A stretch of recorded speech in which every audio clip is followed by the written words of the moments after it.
Good morning बच्चों, क्या आपका मेमोरियल सीबीएसई स्कूल में थोड़ा आपको स्वागत करता है। बच्चों, पिछले कक्षा में हम रहीम के दोहे इस पद पर चर्चा कर रहे थे। रहीम के दोहे में हम पहला और दूसरा दोहे पर हम चर्चा किए थे बच्चों। तो पाद्य में आए हुए नए शब्द और भावार्थ का विवरण, यह सब चर्चा किए थे हम। तो पहले दोहे में रहीमदास जी कहते हैं कि संबंधी लोग संपत्ति की तरह होते हैं, ठीक है। मतलब उसे हम संचित करने के लिए क्या करना है, बहुत परिश्रम करना है। इस तरह मतलब संबंधियों को उन्होंने संपत्ति के साथ तुलना करके उसका उनका महत्व समझाया था। और उसी तरह दूसरा पद में या दोहे में उन्होंने सच्चे मित्र के बारे में समझाए थे। सच्चा मित्र हो तो हमें कभी भी हमें धोखा नहीं देता, या हमारे बिना उन्होंने हमें छोड़कर कहाँ भी नहीं जाता। इस तरह उन्होंने हमें समझाए थे।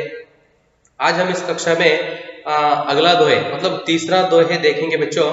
तरुवर फल नहीं खात है, सरवर पियत न पान, कही रहीम पर काज हित, संपत्ति संचही सुजान। देखो, इस पद में आए हुए नए शब्द आप लिख लिए हैं। आज इस कक्षा में हम दोहे का भावार्थ देखेंगे बच्चों, ठीक है। आइए देखेंगे तो इस दोहे में रहीमदास जी क्या करते हैं।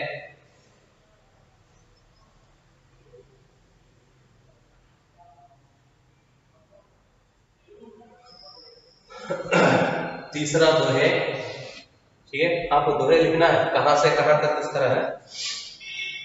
रहीमदास जी कहते हैं कि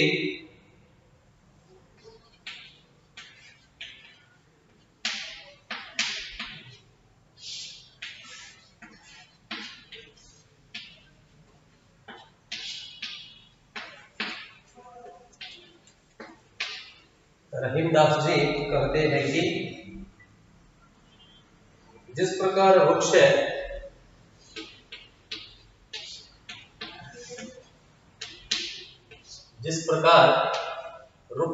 मतलब पेड़, जिस प्रकार वृक्ष अपने फल कभी नहीं खाता,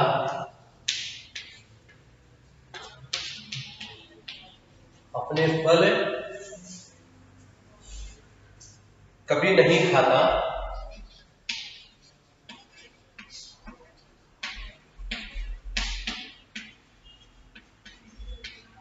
कभी नहीं खाता, सरोवर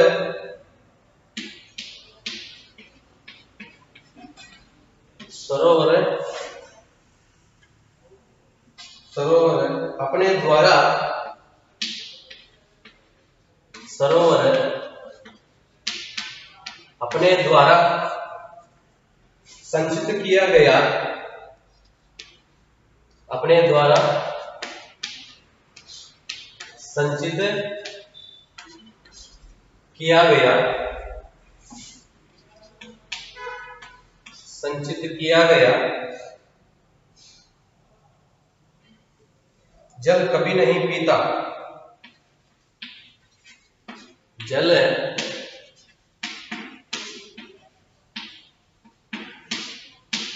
कभी नहीं पीता, कभी नहीं पीता। उसी प्रकार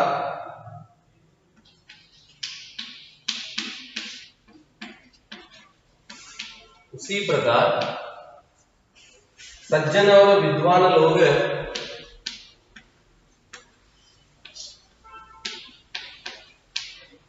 सज्जन और विद्वान लोग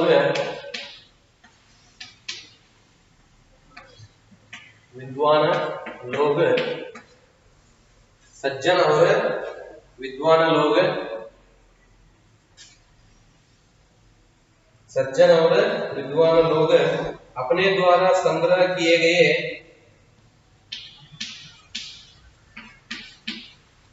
अपने द्वारा संग्रह किए गए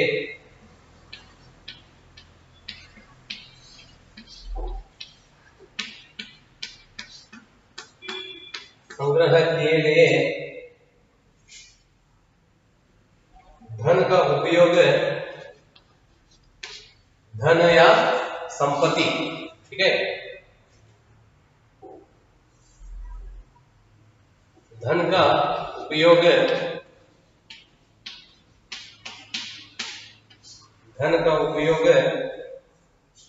अपने लिए नहीं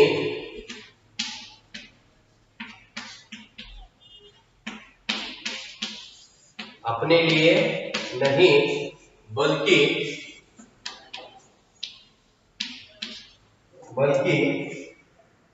दूसरों की भलाई में करते हैं।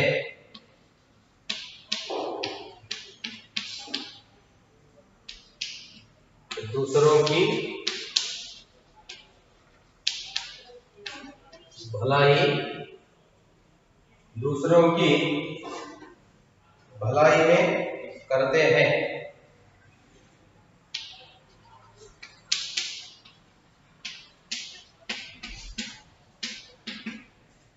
भलाई में करते हैं। देख लो बच्चों, तीसरा दोहे का भावार्थ। तो दोहा इस तरह है, तरुवर फल नहीं खात है, सरोवर पियत न पान, कही रहीम पर काज हित संपत्ति, संचयी सुजान। ये तो तीसरा दोहा है। तो उस दोहे का भावार्थ देख लो बच्चों, एक बार पढ़ता हूँ। रहीमदास जी कहते हैं कि जिस प्रकार वृक्ष अपने फल कभी नहीं खाता, सरोवर अपने द्वारा संचित किया गया जल कभी नहीं पीता, इसी प्रकार सज्जन और विद्वान लोग अपने द्वारा संग्रह किए गए धन का उपयोग अपने लिए नहीं बल्कि दूसरों की भलाई में करते हैं। इस तरह तीसरा पद का भावार्थ है। और एक बच्चों उसमें आगे हम चौथा दोहे, ठीक है। तोथे बादल क्वार के, जो रहीम गहरात, धनी पुरुष निर्धन भये, करे पाछली बात। ठीक है।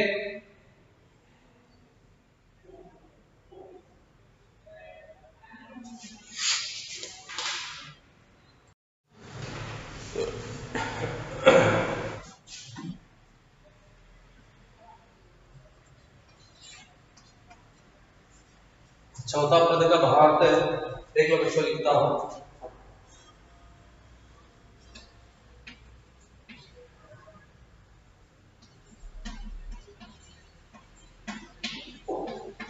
इन पंक्तियों में रहीम जी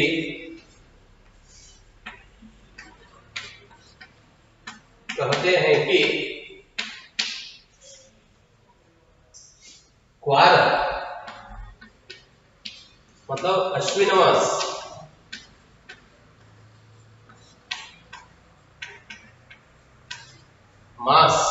महीना, ठीक है। मास मतलब महीना, मास।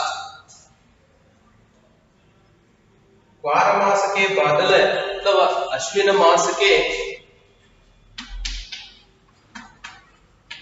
बादल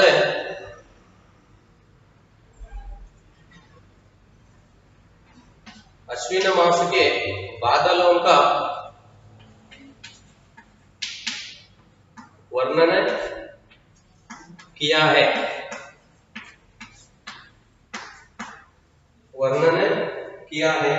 रहीम कहते हैं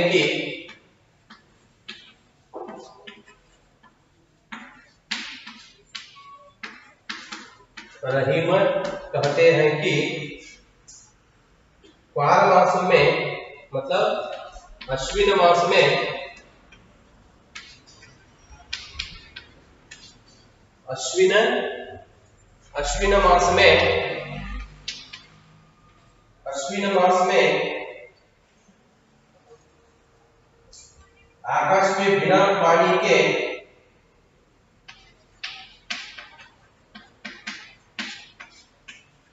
आकाश में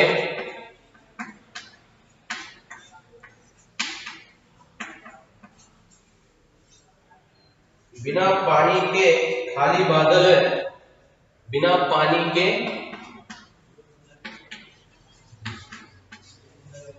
खाली बादल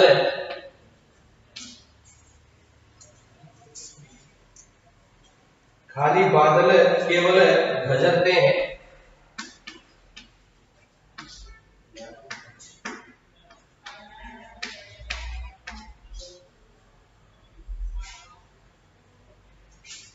गजरते हैं,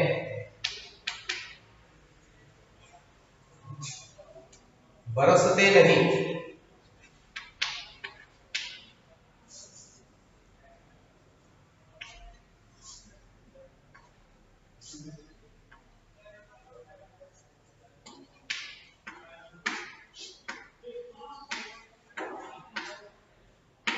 बरसते नहीं,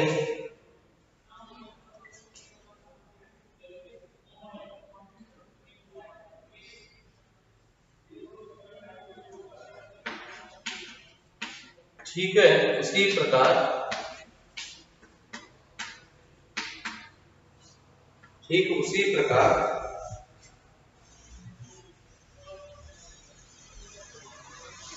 धनी पुरुष है,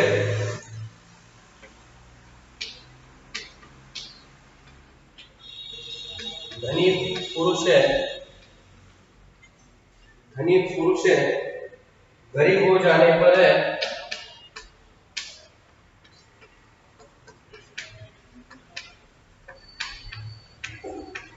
गरीब हो जाने पर, गरीब हो जाने पर भी अपने सुख के दिनों की,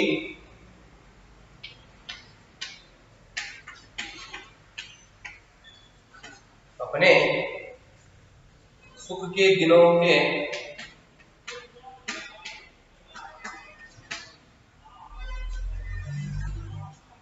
सुख के दिनों की बातें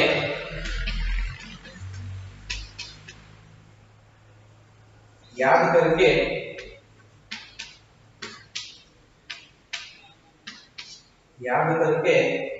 घमंड भरी बातें बोलते रहते हैं,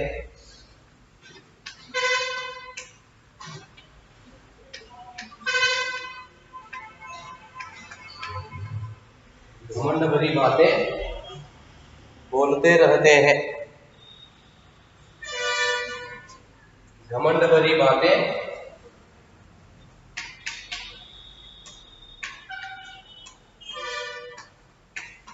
बोलते रहते हैं।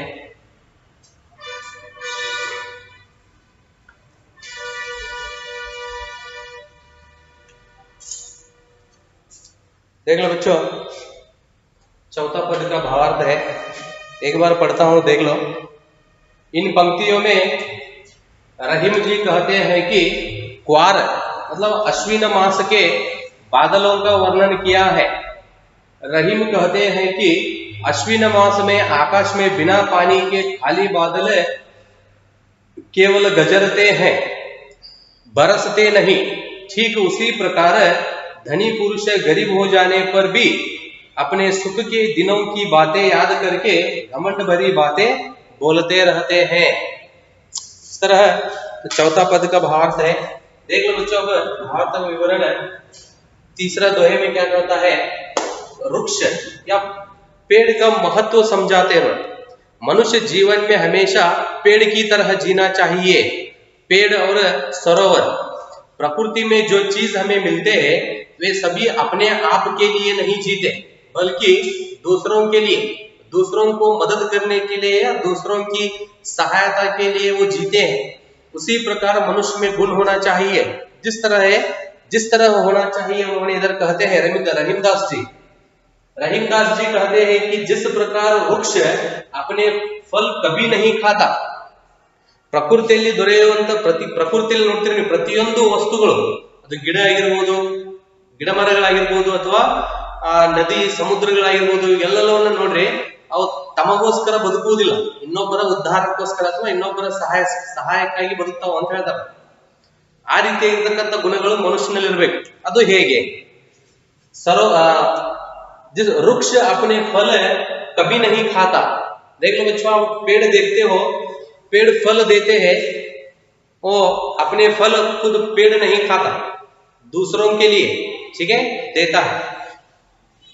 वृक्ष अपने फल कभी नहीं खाता, सरोवर अपने द्वारा संचित किया गया जल कभी नहीं पीता। पेड़ कभी भी अपना फल स्वयं या खुद वह नहीं खाता। उसी तरह सरोवर मतलब नदी अपने द्वारा संचित किया हुआ मतलब इकट्ठा किया हुआ ನದಿಯಲ್ಲಿ ಕೂಡಿಸಿರುವ ನೀರನ್ನು सरोवर अपने द्वारा संचित किया गया जल को या जल पानी, ठीक है, जल कभी नहीं पीता. ಗಿಡ ಮರಗಳು ತನ್ನಲ್ಲಿ ಹುಟ್ಟಿಕೊಂಡಿರ್ತಕ್ಕಂಥ ಹೂ ಹಣ್ಣುಗಳನ್ನ ಅದು ಸ್ವಂತ ತಾನೇ ತಿನ್ನುವುದಿಲ್ಲ. ಅದೇ ರೀತಿಯಾಗಿ ನದಿಗಳು ತಮ್ಮಲ್ಲಿ ಕೂಡಿಸಿರುವ ಅಥವಾ ಸಂಚಿತ ಕಿಯಾ ಗಯಾ ಕೂಡಿಸಿರುವ ನೀರನ್ನು ಅದು ಯಾವತ್ತೂ ತಾನೇ ಕುಡಿಯುವುದಿಲ್ಲ ಅಂತ ಹೇಳ್ತಾರೆ. ಕಭಿ ನಹಿ ಪೀತಾ. उसी प्रकार सज्जन और विद्वान लोग, सज्जन मतलब अच्छे लोग, ठीक है, तो मन में अच्छी तरह या अच्छे गुण से भरे हुए लोग सज्जन लोग. उसी प्रकार सज्जन और विद्वान, विद्वान लोग अपने द्वारा संग्रह किए गए धन का उपयोग अपने लिए नहीं बल्कि दूसरों की भलाई में करते हैं. जिस तरह उन्होंने उधर ऊपर वृक्ष और सरोवर का उदाहरण लिए है, उसी तरह इधर मतलब सज्जन और विद्वान. इधर रहीम जी क्या कहते हैं? सज्जन और विद्वान लोगों को पेड़ और सरोवर से तुलना करते हुए कहते हैं. तुलना करना मतलब कंपैरिजन, कंपेयर करना, ठीक है. जिस तरह पेड़ और सरोवर होते हैं उसी प्रकार सज्जन और विद्वान लोग होते हैं. पेड़ और सरोवर अपने लिए या पेड़ अपना फल हो, सरोवर अपना पानी स्वयं वे नहीं खाते और नहीं पीते. उसी प्रकार सज्जन लोग, सज्जन और विद्वान लोग अपने द्वारा किए गए धन, ठीक है, अपने द्वारा संग्रह तमಗೋಸ್ಕರ ಕೂಡಿಸಿಟ್ಟಿರುವಂತ ಹಣವನ್ನ अपने द्वारा संग्रह किए गए धन को या धन का उपयोग अपने लिए नहीं, ठीक है, क्या उन्होंने संग्रह करके रखे हैं, संग्रह किए हैं, वह धन को उन्होंने कभी भी अपने लिए नहीं बल्कि दूसरों की भलाई में करते हैं. क्या उन्होंने अपने लिए धन संग्रह किए हैं, उसका उपयोग उन्होंने कभी भी अपने लिए नहीं करते, दूसरों की भलाई में उसे उपयोग करते हैं. तो इधर रहीम जी कहते हैं कि रहीम जी क्या कहते हैं, सरोवर और पेड़ में जिस तरह गुण होते हैं वैसे गुण कहा किसमें? सज्जन और विद्वान लोगों में होते हैं. सज्जन और विद्वान लोगों को उन्होंने इधर वृक्ष मतलब पेड़ और सरोवर से किए, उनका तुलना इन दोनों से किए. तो इस तरह के गुण धरती के हर एक मनुष्य में होना चाहिए, ठीक है. आइए बच्चों देखेंगे अगला दोहे. 14 दोहे में क्या कहते हैं? इन पंक्तियों में रहीम जी कहते हैं कि क्वार मतलब अश्विन मास, ठीक है. अब कन्नड़ पंचांग के अनुसार अब अंग्रेजी कैलेंडर देखते हैं, जनवरी, फरवरी, फरवरी, मार्च, ये सभी अंग्रेजी कैलेंडर के अनुसार महीनों के नाम है, ठीक है. ये तो कन्नड़ पंचांग के अनुसार महीनों के नाम अब चैत्र, वैशाख, ज्येष्ठ बोलते हैं ना, उसमें अश्विन मास आते हैं.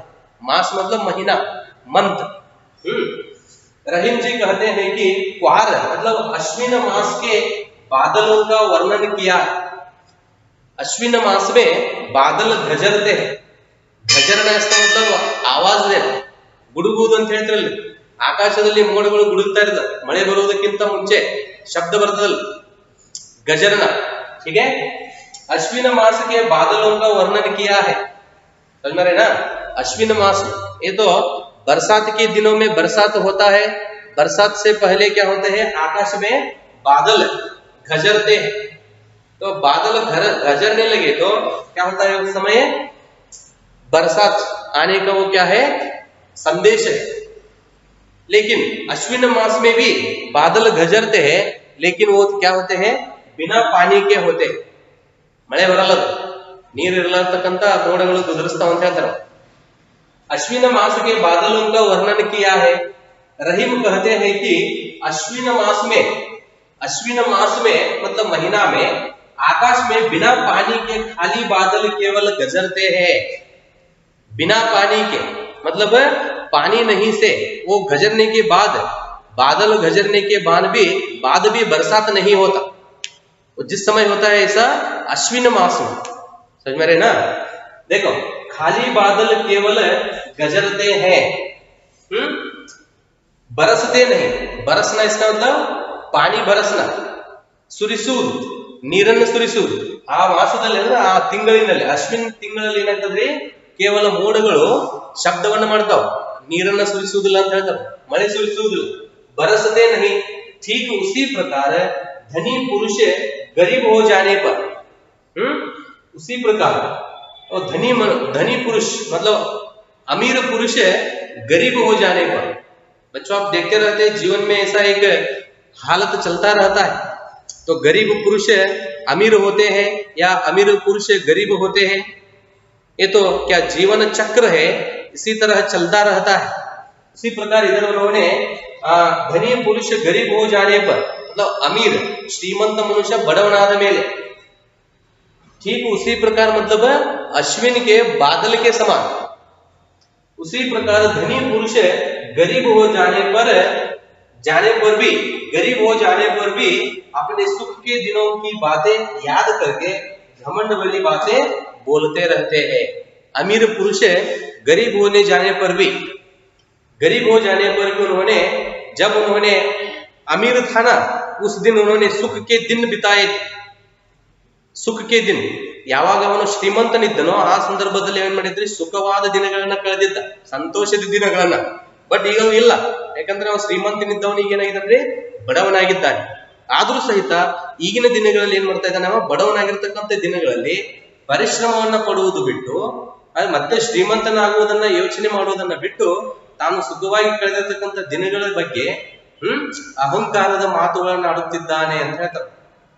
ठीक है, जिस तरह अश्विन मास के बादल गजरते हैं, ठीक है, वे पानी नहीं बरसते, उसी प्रकार ठीक उसी प्रकार क्या होता है, अमीर पुरुष धनी पुरुष गरीब हो जाने पर भी अपने सुख के दिनों की बातें याद करके घमंड वाली बातें बोलते रहते हैं। तो इधर बच्चों जीवन में एक जीवन चक्र चलता रहता है, उसी प्रकार वह देखकर रहीमदास जी इधर ये पुरुष को, ठीक है, क्वार मास के बादलों से तुलना करते हैं।